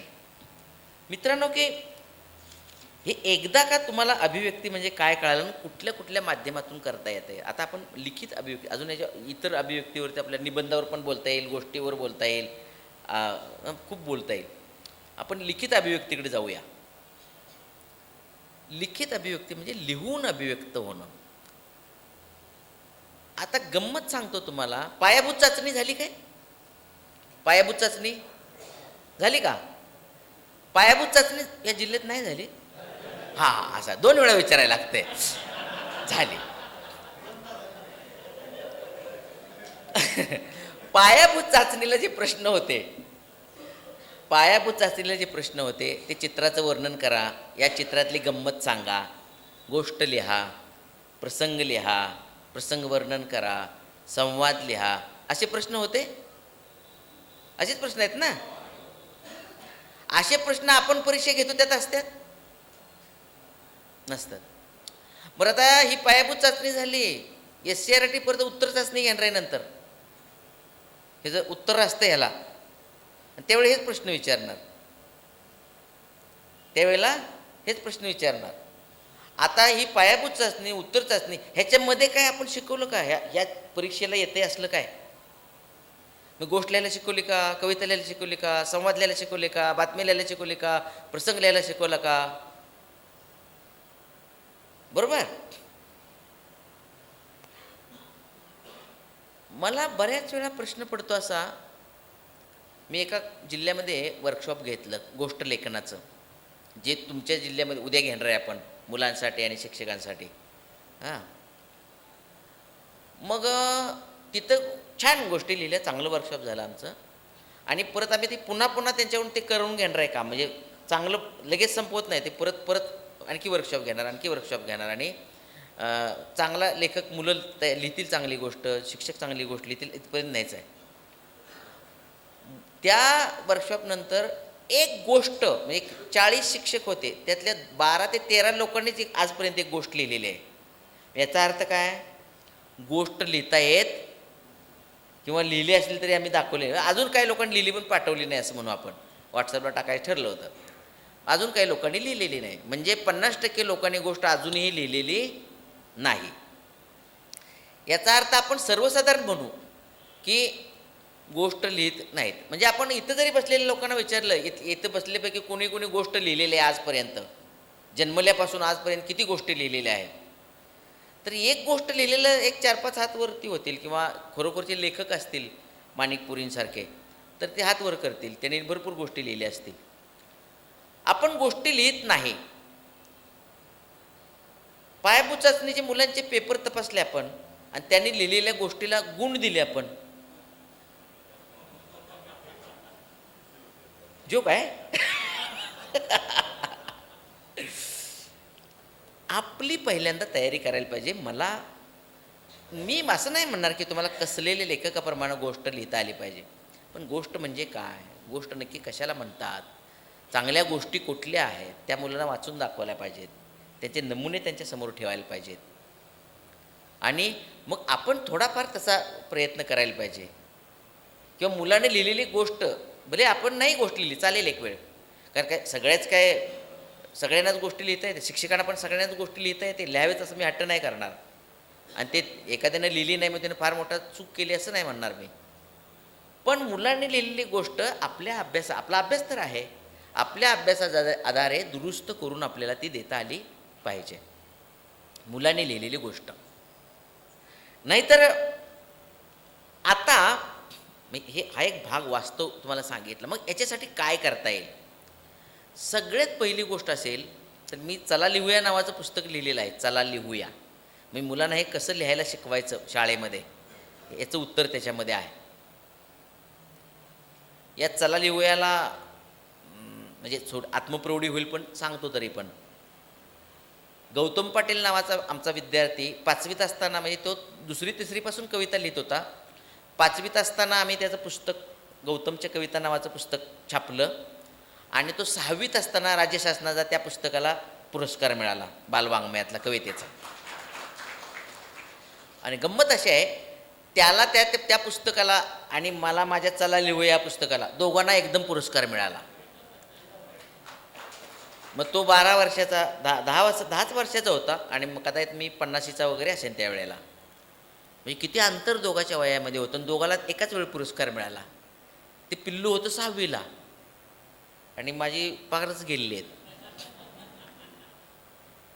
मला सांगायचं असं आहे की मुलांच्या बरोबर हे जे आम्ही काम केलं, म्हणजे मुलांना लिहायला शिकवलं, त्यांच्याबरोबर वारंवार बसायचं. मी गटशिक्षणाधिकारी असलो तरी 15 दिवसातून, महिन्यातून तालुक्यातली 60-70 मुलं घेऊन आम्ही एकत्र बसायचो, गप्पा मारायचो, चर्चा करायचो, मुलं लिहायची, ते दुरुस्त करायचं, मुलांना वाचायला काही गोष्टी सांगायच्या, पुस्तकं सांगायची, काही पुस्तकं आपल्याजवळची मुलांना द्यायची, त्याच्यावर चर्चा करायची आणि यातून मुलं मग लिहिती झाली. नंतर मुलांच्या कविताची स्वतंत्र पुस्तकं काढली आम्ही, नंतर काही गोष्टींची पुस्तकं स्वतंत्र काढली मुलांची आणि दर्जेदार काढली. म्हणजे ह्या पुस्तकांचा पुरस्कार मिळतात. आणि काही पुस्तकं आहेत की ज्यांना इथल्या नांदेडच्या एका मुलाचं आम्ही पुस्तक काढलं होतं. नचिकेत मेकाले नावाचा मुलगा होता, त्यानं हॅरी पॉटरचं जसं पुस्तक आहे त्या धर्तीवरती थोडं अनुकरण असेल, अनुसरण असेल, तशा प्रकारचं नचिकेत मेकाले आणि गूढ गोष्टींचे जग नावाची कादंबरी लिहिली. 100 पानाची कादंबरी आहे ती, 100 पानापेक्षा जास्त पान आहे तिची. एका 10वीत शिकत होता तो. आणि मी तुम्हाला अभिमानानं सांगतो, छाती ठोकपणे सांगतो, आमची जी लिहिणारी सगळी मुलं आहेत, ही सगळी मुलं गुणवत्तेत कुठंही कमी नसतात. ती नेहमी वर्गातल्या वरच्या मुलांच्या बरोबरच असतात, ही लिहिणारी मुलं. नचिकेत मेकाले मेडिकलला ॲडमिशनला भारतात एक 7 कॉलेज आहेत मला वाटतं, टॉपची कॉलेज आहेत ना. नचिकेतला त्या पहिल्या 7 कॉलेजमध्ये त्याला ॲडमिशन मिळालेलं होतं नचिकेत मेकालेला. म्हणजे किती हुशार असेल तो. त्याला इवन आम्ही विद्यार्थ्यांची साहित्य संमेलनं घेतो. हे सगळं लिखित अभिव्यक्तीला उपयुक्त असणाऱ्या गोष्टी सांगतो. विद्यार्थी साहित्य संमेलन घेणं म्हणजे येताना आम्ही चर्चा करत होतो गाडीत. आम्ही म्हटलं मुलं लिहिती कशी होतील, वाचते कशी होतील. गावात पैलवान व्हायचं असेल तर कुस्तीचं तालीम असते गावात. वर्षातून एकदा कुस्त्या होतात की नाही, कुस्त्याचं फड भरतो यात्रेला. मग तिथं पैलवान एकत्र येतात, कुस्त्या खेळतात, मग एक मोठा पैलवान त्यातून तयार होतो. लेखक तयार करायचे असतील, वाचक तयार करायचे असतील तर जसा कुस्त्याचा फड असतो तशी विद्यार्थ्यांची साहित्य संमेलन व्हायला नकोत का? तुम्ही आपण करणार नाही काहीच आणि मुलं वाचत नाहीत म्हणणार, लिहित नाहीत म्हणणार. जसं पोहण्यासाठी काय लागेल, तलाव लागेल, पाणी लागेल, सायकल चालवायची असेल तर सायकल लागेल, तसं लेखक तयार करायचे असेल, वाचक तयार करायचे असेल, पुस्तकं लागतील, ग्रंथालय लागेल आणि त्यांना वाचण्यासाठी समृद्ध असं वातावरण तयार करावं लागेल. हे केलं तर मग हे आपल्याला पुढं मग लिखित अभिव्यक्तीकडे मुलं लिहित आहेत, लेखक होत आहेत. मला तर एक खूप आनंद झाला या जिल्ह्यामध्ये. मी आज सकाळपासून मी माणिकपुरींच्या बरोबर आहे. आम्ही दोघे लेखक, इथले लेखक असे गप्पा मारतो आहे. सकाळी आसाराम लोमटे यांच्याशी माझा फोनवरती बोलणं झालं तर त्यांनी सांगितलं तुम्ही आलाय तर मग आपण गप्पा करूया. आणि एक चांगली गोष्ट काय दिसली असेल माणिक सर, तर इथले सगळे लेखक आहेत. म्हणजे बहुतांशी वेळेला लेखक एकमेकांची दुश्मनासारखे वागताना आम्हाला दिसतात. पण इथं मला असं उलटं दिसलं की हे एकमेकांना मदत करतायत आणि एकमेकांच्या हाताला धरून मोठे होत आहेत. हे तोंड देखील बोलत नाही बरं का मी. कारण आसाराम लोमटेंनी माणिकपुरींचं पुस्तकाचं बाळ किंवा काही लेख त्यांच्या हातात आल्यानंतर त्याने राजन गवससारख्या सरांना, मोठ्या साहित्यिकाला सांगणं हे वाचा तुम्ही, तुम्हाला वाटलं तर छापा. आणि त्याचं एक पुस्तक तयार होणं आणि असं दर्जेदार पुस्तक तयार होणं हे आसाराम लोमटेंना वाटणं ही मोठी गोष्ट आहे. नाहीतर लेखक म्हणतात हे आमच्याशी स्पर्धा करणार उद्या, यांना जर लेखक केलं तर हे माझ्या पुढे जाईल. कोण पुढे जात नसतो, सगळे जाग्यावरच असतात. कोण पुढे जात नसतात, कोण मागे राहत नसतात. तर मित्रांनो एक सकस आणि पोषक वातावरण या भूमीला आहे. मला हे सांगण्याचा उद्देश काय होता, असं सकस पोषक वातावरण आहे. या निमित्तानं तुम्ही जर ठरवलं की वाचनाची चळवळ, फक्त पहिल्यांदा वाचायला, एक 2 मुद्दे सांगतो आणि मी फक्त वाचनाकडे वळतो. कारण किती वेळ बोलायचं आहे, मी लय बोलतो बरं का, दिवस 3-3 दिवस एकटा बोलतो मी. सिरियसली मी म्हणजे 3 दिवसाचं वर्कशॉप मी एकटाच घेतो उद्या दिवसभर मुलांचं मी एकटाच घेणार आहे आणि परवा दिवशी एका जिल्ह्यात जाणार आहे, त्यानंतर गुरुवारी एका जिल्ह्यात जाणार आहे आणि दिवसभर एकटाच बोलणार आहे. म्हणजे मी भरपूर बोलणार आहे, तुम्ही कंटाळाल म्हणून अगोदर विचारतो. किती वेळ अजून 10 मिनटं. ओके. 2-3 मुद्द्यांना मी स्पर्श करतो आणि पुढच्या मुद्द्याकडे जातो. म्हणजे मी 7ला सुरू केलं होतं, आता 7:59 झालीत. आपण एक 10 मिनटं बोलतो मी आणि नंतर प्रश्नोत्तर घेऊ. 10 किंवा 5-7 मिनटं बोलतो, नंतर प्रश्नोत्तर घेऊ. मग तुमच्या मनातलं पण काहीतरी बाहेर येईल. एकतर प्रश्न विचारण्याचं कौशल्य मुलांना शिकवायला पाहिजे. याला आता मी माझ्या मनाचं सांगत नाही, प्रश्न तयार करा असा एक प्रश्न असतो प्रश्नपत्रिकेत, बरोबर आहे का? प्रश्न तयार करा, एक विधान दिलं असताना ह्याच्यावर प्रश्न तयार करा असा एक प्रश्न असतो. त्याला पण गुण असतात, 2 गुण असतात 10वीला. मुलांना प्रश्न तयार करायला शिकवा, जे त्याला चित्रवर्णन करताना, गोष्ट लिहिताना उपयोगाला येतात. ते उद्याच्या कार्यशाळेमध्ये मी सांगेन. मुलांना खूप अनुभव द्या. आपण जे लेखक लिहितो ते कुठनं आलेलं असते? जे लेखकानं पाहिलेलं असते, जे लेखकानं अनुभवलेलं असते, डोळ्यानं पाहिलेलं असते, कानानं ऐकलेलं असते. म्हणजे घोडा चाले टप टप टप असं ज्यावेळी एक कवी लिहितो, तो टपटप आवाज त्यांना ऐकलेला आहे. झुकू झुकू झुकू अगेन गाडी, झुकू झुकू असा आवाज ऐकलेला आहे. टुकू टुकू टुकू अगेन गाडी नाही म्हणत. कोकिळ कशी ओरडते, शब्दातून व्यक्त होतो. म्हणजे जे ऐकलंय ते शब्दातून, त्या संवेदना शब्दातून व्यक्त होतात. जे डोळ्याने पाहिले, म्हणजे तिचं नाक कसं चाफेकळी होतं असं ज्यावेळी म्हणतो आपण, त्यावेळेला ते बघितलेलं आहे कळी ना, बरोबर आहे की नाही? हे वर्णनं ज्यावेळी करतो त्यावेळेला ती सगळी वर्णनं लेखकानं आपल्या डोळ्याच्या द्वारे मेंदूमध्ये सगळी साठवलेली आहे. चव असेल म्हणजे ज्ञानेंद्रियाकडून जे जे घेतो ते सगळं आतमध्ये येतं आणि तेच आपल्या चिंतनातून, आणि जर आपण संवेदनशील असेल आपण, तर आपल्या संवेदनशीलतेच्या आधारे पुन्हा आपण ते शब्दातून, कागदावरती किंवा भाषणातून, कवितेतून, चित्रातून, आणखी कशातून तरी ते मांडत असतो. म्हणून मुलांना खूप अनुभव द्यायला पाहिजेत. म्हणजे ऐकण्याचे अनुभव द्यायला पाहिजेत, बोलण्याचे अनुभव द्यायला पाहिजेत, बघण्याचे अनुभव द्यायला पाहिजेत, चवीचे अनुभव द्यायला पाहिजेत, आवाजाचे अनुभव द्यायला पाहिजेत. सगळ्या संवेदना ज्यावेळी मुलं ग्रहण करतील त्या संवेदना वेगवेगळ्या माध्यमातून परत उमटतील आणि त्याद्वारे मुलं व्यक्त होतील. म्हणजे आणि त्यासाठी ठरवून अनुभव द्यायला लागेल. ठरवायला लागेल तुम्हाला, हा अनुभव मला मुलांना द्यायचा आहे, कारण ह्याचा त्याला नंतर उपयोग व्हायचा आहे. प्रश्न विचारणे, अनुभव देणे, त्यानंतर लेखक आपल्या भेटीला सारखे उपक्रम आहेत ते तुमच्या शाळांच्यामधून राबवणे. आणखी दुसरा जो भाग आहे शेवटचा, ज्याच्यावर मला आता 1-2 मिनटं बोलेन मी, वाचनावरती तुम्हाला मोठं काम करावं लागेल. खरं तर याच एका विषयावरती फक्त 1 तासभर निवांतपणे बोलता येऊ शकतं, पण काही गोष्टी फक्त सांगतो. मुलं वाचत नाहीत याचा पहिला दोष कुठं आहे तर शिकवण्याच्या पद्धतीमध्ये. आपण शिकवताना अर्थपूर्ण वाचायला शिकवत नाही, निरर्थक वाचायला शिकवतो. तुम्हाला इंग्रजीचं उदाहरण देतो म्हणजे लगेच पटेल. आपल्याला इंग्रजी वाचता येतं, पण काय वाचलंय त्याचा अर्थ सांगता येत नाही. असं ज्यावेळेला असतं त्यावेळेला ते समजपूर्वक वाचन नसतं. आपण मराठीसुद्धा मुलांना वाचता येतं, पण त्याचा अर्थ लागत नाही. आणखी शिकवण्याची दुसरी पद्धत एक अशी आहे की मुलांना ज्यावेळी जोडाक्षर आपण शिकवतो त्यावेळेला त्याला म्हणतो आपण हे अर्ध अक्षर आहे, बरोबर का? असंच म्हणतात का इकडं? अर्धच म्हणतात ना, हे अर्धाक्षर आहे. ते अर्ध असतं का? म्हणजे समजा स्त आहे, स्त, तर स अर्धा असतो का? तो फक्त मध्ये क्त यातला क अर्धा असतो का? मग अर्धा का म्हणतो आपण? अर्धा नसतो तो. अर्धा म्हणजे बरोबर 2 समान भाग. क चे 2 समान भाग होतात का?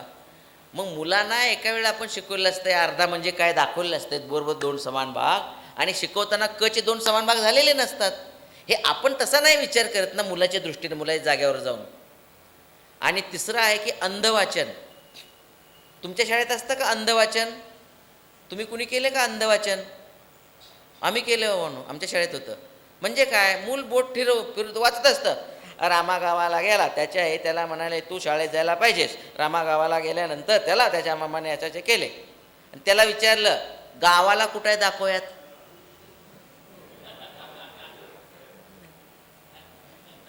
तुला वाचायला येतं ना? येते. मग गावाला कुठे आहे दाखव? नाही. याला म्हणायचं अंध वाचन. म्हणजे वाचलेलं तर असते, पण बोटाचा आणि जे वाचतोय त्याचा काही संबंध नसतो. ह्या पद्धतीच्या पहिल्या आहेत, आपल्याला पहिल्यांदा बंद कराव्या लागतील. आणि मला माधव गव्हाणेंनी सांगितले, मी शिकवताना त्याच्या परिसरातले शब्द आहेत, त्याच्या अनुभवातले शब्द आहेत, ते वाचताना वापरतो.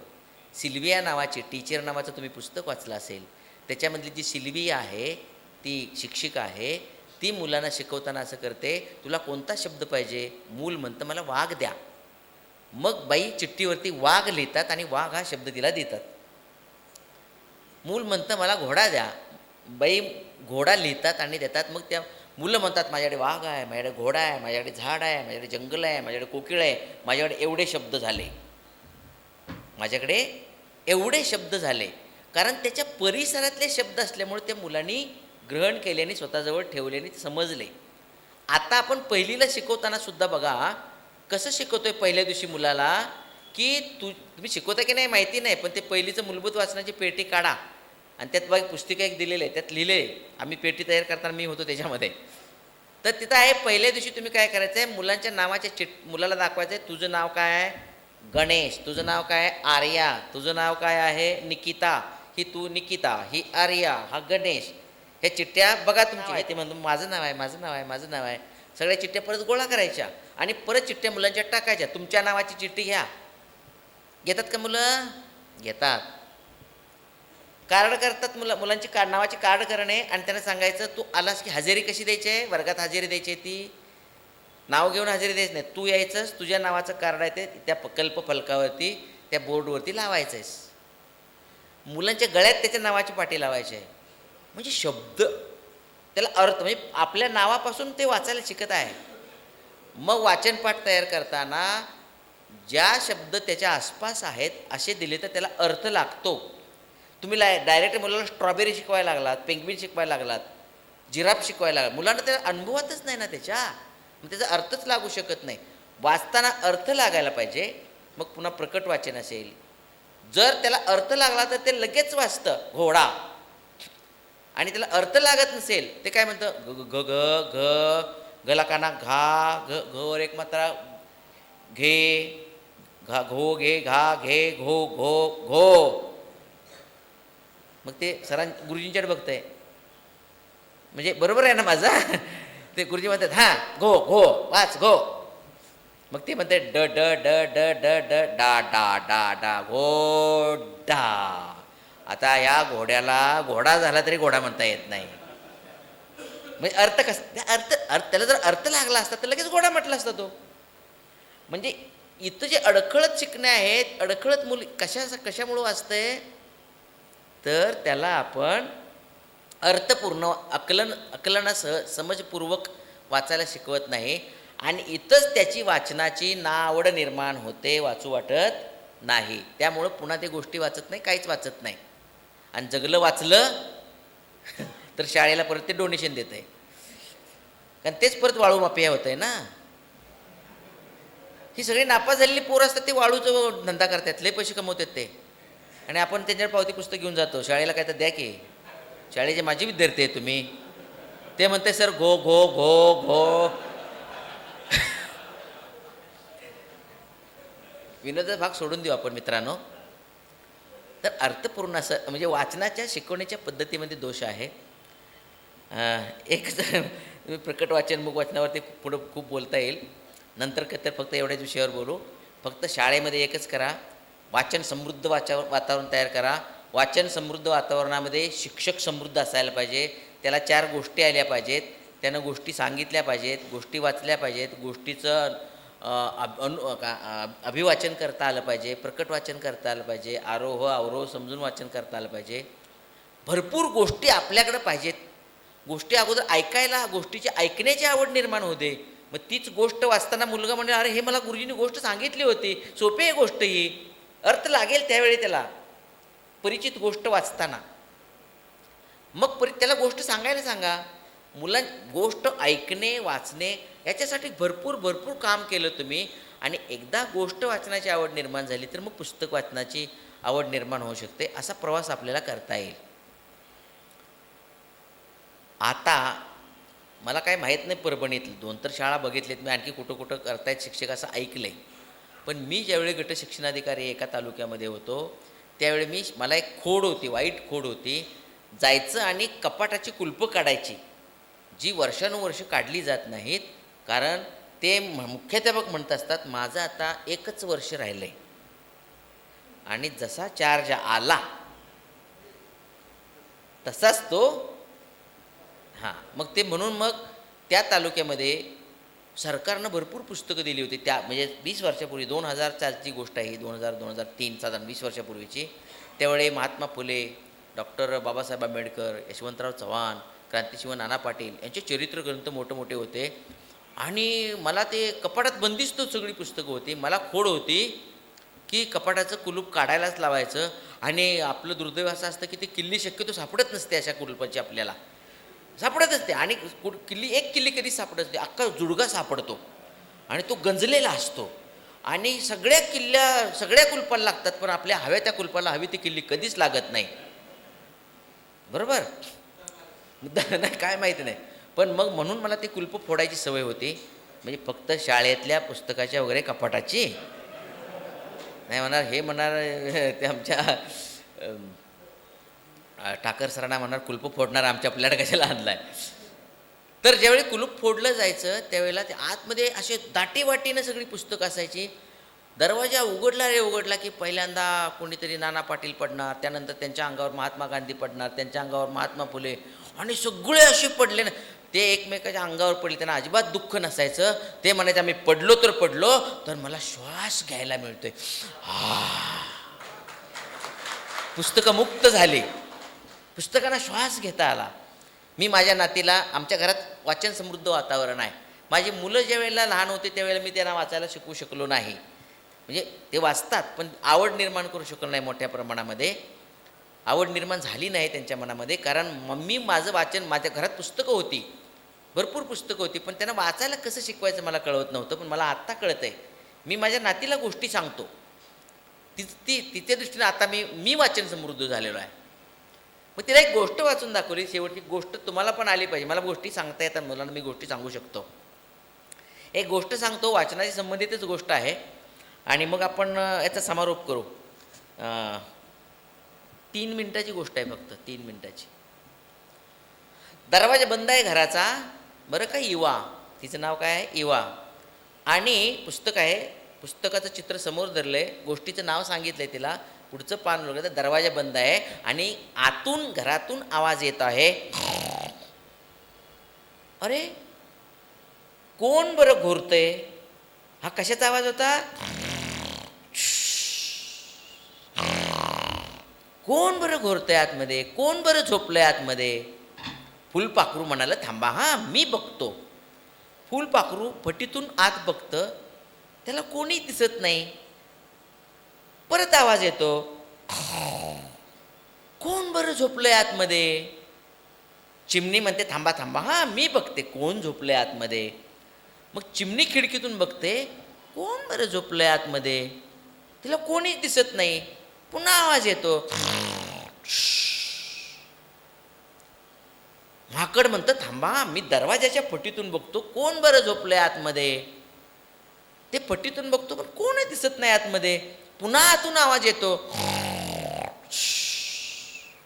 माकड म्हणतं, नाही आता असं नाही, आपण दरवाजाच उघडूया. माकड आपल्या शेपटीनं कडीला गुंडाळतं, कडी काढतं आणि जोराचा धक्का देतं.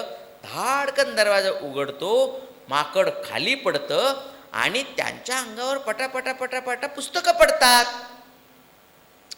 अरे कोण झोपलं होतं आतमध्ये? कोण झोपलं होतं आतमध्ये? पुस्तकं झोपली होती. अरे पुस्तकं का झोपली होती? अरे पुस्तकानं तुम्ही का झोपलाय? तुम्ही का घोरताय? का झोपली असावीत पुस्तकं? पुस्तकं का झोपली होती?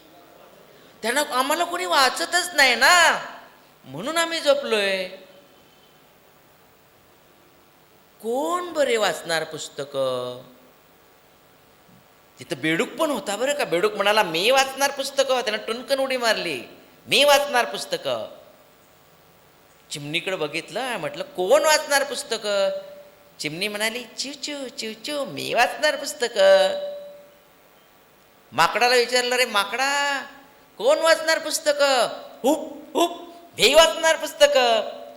मी माझ्या नातीकडे बघितलं, इवाकडं, आणि इवाला म्हटलं, इवा, कोण वाचणार पुस्तकं? इवा म्हणाली,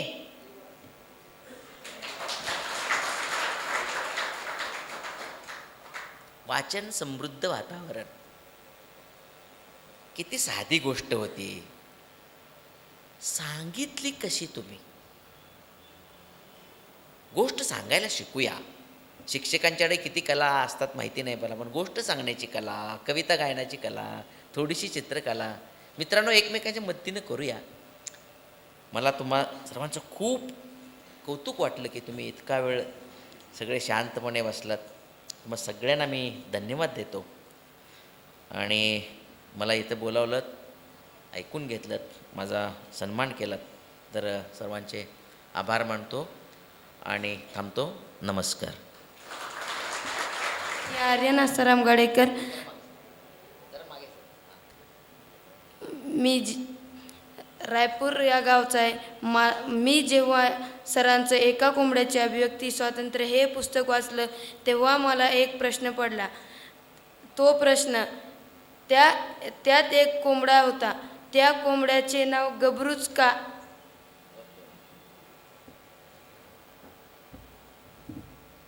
एका कोंबड्याचे अभिव्यक्ती स्वातंत्र्य हे नुकतंच माझं जूनला आलेलं पुस्तक आहे. ते शिवाजी विद्यापीठ आणि सोलापूरच्या विद्यापीठाला MAच्या अभ्यासक्रमाला पण लागलेलं नुकतंच. मित्रांनो त्याच्यामध्ये जो उल्लेख केला, ही कोंबड्याची गोष्ट आहे. कोंबडा आरवतो, बांग देतो, आणि म्हणून झोपमोड होते, आणि त्याची तक्रार पोलीस स्टेशनला जाते, आणि त्याच्यावर पुढची कहाणी घडते. अशी कादंबरी आहे ती. 100 पानाची कादंबरी आहे साधारणपणे. तर त्याचा प्रश्न होता की कोंबड्याचं नाव गबरूच का?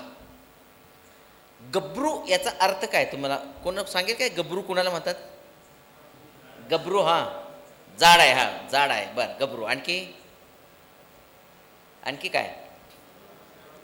हां, तो दुसऱ्यावरती सत्ता गाजवू शकतो. तो पुढं कोणताही कामात अग्रेसर असतो तो. आणखी? हां हां, ज्याला कामगिरी पाडण्यानंतर अभिमान ज्याला वाटतो, अशा लोकांना पण म्हणतात, अरे वारे गबरू आहे. हां, पुढे आणखी? हां, खात्यापित्या घरच्या लेकरालाही गबरू म्हणतात. तर गबरूचं शब्दकोशामध्ये पण अर्थ पाहिले तर ऐटदार, तालेवार, श्रीमंत असे त्याचे अर्थ आहेत. गबरू या शब्दाचे अर्थ आहेत. आणि गबरूचं जरा हिंदीकडे गेलं तर गब्बर किंवा गब्बर, शोलेमधला. म्हणजे गबरू याचा अर्थ तो ताकदवान आहे, शक्तिमान आहे, ऐटदार आहे, तुर्रेबाज आहे, गिर्रेबाज आहे. म्हणजे असं त्याला खूप, म्हणजे तो कोणीतरी असा वेगळा डौलदार आहे, राजविंडा आहे, तामिळ सिनेमातल्या कडक हिरोसारखा आहे, असा कडक आहे तो, म्हणून त्याचं नाव आहे. आणि ते शब्द, मी शब्दावरती एक चिंतन आहे माझं, शब्द कसे वापरले पाहिजेत त्याचं खूप, तुझ्यासाठी फक्त आता मी पुढं वाचून दाखवणार आहे तुझ्यासाठी. शब्द कसे वापर, मी तो गबरूच का, म्हणून शब्द खूप महत्त्वाचे असतात मित्रांनो. त्यानं आठवण केली किंवा त्यानं हे म्हणलं शब्द कसे वापरायचे असतात लेखनामध्ये, त्याचं एक उदाहरण देतो मी, आणि मग आपण तुझ्या प्रश्नाचं पण त्यात उत्तर मिळून जाईल. एकदा मी वाचलं, पाणी जपून वापरा. ही कविता नाही बरं का, चिंतन आहे. कविता खूप अवघड असते, मला तेवढं अवघड जमत नाही. हां, एकदा मी वाचलं, पाणी जपून वापरा, नंतर दिसलं पाण्याचा भरपूर वापर करा. काय खरं काय खोटं, शब्दाचे बुडबुडे नि फेसच फार, पाण्याच्या वापरा इतकाच शब्दांचा वापर चिंतनाचा. जपून वापरावेत शब्द, खूप मौल्यवान असतात शब्द. शब्द घ्यावेत तोलून, मापून, पारखून, रत्न पारख्याप्रमाणे. मौल्यवान शब्दांची संगत श्रीमंतनी समृद्ध करते कवीला आणि कवितेला. पैशाला पासरी मिळतात शब्द, त्याचा नाद करू नये कवीनी. शब्द असावेत तोला मोलाचे, शब्द घुसावेत काळजार धारदार शस्त्र होऊन. गुलाबाचा मोगऱ्याचा सुगंध नी पेडा बर्फी फळांचा राजाचा स्वाद रेंगाळावा अंगभर. शब्दांची घुंगरे रुणझुणावीत कानात मनात, शब्दांचे असुडही फुटावेत आणि हुळहुळाव्यात जखमा. उगीचच वाटत फिरू नये शब्दांना खिरापतीसारखे खूप मौल्यवान असतात शब्द. दागिन्याचं सौंदर्य त्याच्या स्थानानुसार खुलतं, तसंच आहे शब्दाचं. नेमक्या ठिकाणी अचूक शब्दांनी वधारते किंमत कवितेची. कचऱ्यात पडलेला सोन्याचा दागिना नकली वाटू शकतो, शब्दाचं तसं होऊ नये. खूप मौल्यवान असतात शब्द. शब्दांनी दबलेले आवाज ऐकू येतात. शब्दांनी दबलेले आवाज ऐकू येतात. कवीला कोणाचा तरी आवाज होता येतं, कोणाला तरी आवाज देता येतो. कवीचा जीव तोळा मासा असला तरी विसंगतीचा बुरखा ठराठरा फाडतात शब्द. व्यवस्थेच्या गळपट्टीला धरू शकतात शब्द, म्हणून निवडून वेचून वापरावेत शब्द. खूप मौल्यवान असतात शब्द. शब्द देता येतो, शब्द घेता येतो, शब्द पाळता येतो, शब्द टाळता येतो, शब्द गाळता येतो, शब्द झेलता येतो. शब्दानं शब्द वाढत जातो. शब्द धोक्यात आणतो, शब्द गोत्यात आणतो. शब्दावर विश्वास ठेवता येतो आणि शब्दावरचा विश्वास उडूनही जातो. जपून वापरावे शब्द. खूप मौल्यवान असतात शब्द. शब्दाचे फुलबाजे काय कामाचे, दिपतील डोळे क्षणभर. पोटातील आग घशातील कोरड कायमची. शब्दांनी फुटावेत सुरुंग आणि ठिकऱ्या उडाव्यात प्रश्नांच्या. फुटावेत पाजर वेदनेला, गारवा पसरावा अंगभर. खूप ताकद असते शब्दात, विचारपूर्वक वापरावेत शब्द. जपून वापरावे शब्द, खपून वापरावे शब्द, ठासून वापरावे शब्द, घासून वापरावे शब्द, पुसून वापरावे शब्द, जोखून तोलून मापून वापरावे शब्द. खूप मौल्यवान असतात शब्द. चुकीचे वापरले तर हारतातही शब्द, वापरलेच नाहीत तर मरतातही शब्द. आपले ग्रामीण शब्द किती मेलेत बघा. वापरलेच नाहीत तर मरतातही शब्द. शब्दच करतात निशब्द, शब्दच करतात निशब्द. सोडवून घ्यावा शब्द, घडवून घ्यावा शब्द, जीव लावतात शब्द, जीव घेतात शब्द, अडकवतात शब्द, भडकवतात शब्द. ही धोक्याची वेळ, सारा शब्दांचा खेळ. जोखमीने वापरावेत शब्द. खूप मौल्यवान असतात शब्द. धन्यवाद. धन्यवाद सर. राजेश नखाते सरांना पाचारण करते की त्यांनी आभार प्रदर्शनासाठी यावं. मला लई जगायचं आहे ना, खूप जगायचं आहे. आणि कोण जगणार? गाडी पळणार कुठली? ज्या गाडीत पेट्रोल आहे ती पळणार ना. आणि जसे शब्दाचं आहे, गाडी वापरलीच नाही तर पुन्हा चालूच होणार नाही ती. म्हणजे मला चांगलं जगायचं असेल तर मला असं फिरलं पाहिजे. मला खूप मिळतं ना. म्हणजे आता मी इथं आलो, म्हणजे तुम्हाला काय दिलेलं असेल ते माहीत नाही मला, पण इथं आल्यानंतर जी माणिकपुरींशी चर्चा करतो सकाळपासून, इतकी झाडांच्या विषयी पक्ष्यांच्या विषयी ती माहिती दिली त्याने. मला पुढे जे काही लिहायचं आहे त्यासाठी मला खूप मिळालं आज. ती ऊर्जा असते, पेट्रोल असते. माणसं भेटतात, काही मुलं भेटतात. अनुया भेटली आज परत एकदा, आहे की नाही. ती 3-4 ओळीची कवितासुद्धा मला ऊर्जा देऊन जाते. आणि ऊर्जा ही तुम्ही तयार करायची असते. तुमची जीवनशैली पण कारणीभूत असते. तुम्ही खाता काय, पिता काय, किती वाजता उठता, झोपता कधी, हे पण. तुमचं विचार काय आहेत, तुमचे विचार जर शुद्ध असतील तर ती पण तुमची ऊर्जा असते. आणि हे ठेवण्याचा प्रयत्न करत असतो. बाहेरचं जास्त खात नाही शक्यतो. मी तर कुठं असेल तर घरातलंच खायला द्या म्हणतो. शरीर चांगलं राहण्यासाठी ते असं ह्या गोष्टी आहेत. आणि सगळ्यात मोठी ऊर्जा असते ते तुमच्यासारखे लोक असतात. ते चांगले लोक जगामध्ये खूप आहेत. आणि ते चांगले लोक एकत्र आले तर चांगले लोक जास्त दिवस जगतील आणि चांगले लोक निर्माण करतील. म्हणून चांगल्या लोकांच्यात जाणं, मिसळणं आणि आपल्याला टिकवून ठेवणं, चांगलं टिकवणं. धन्यवाद. मुख्याध्यापक नकाते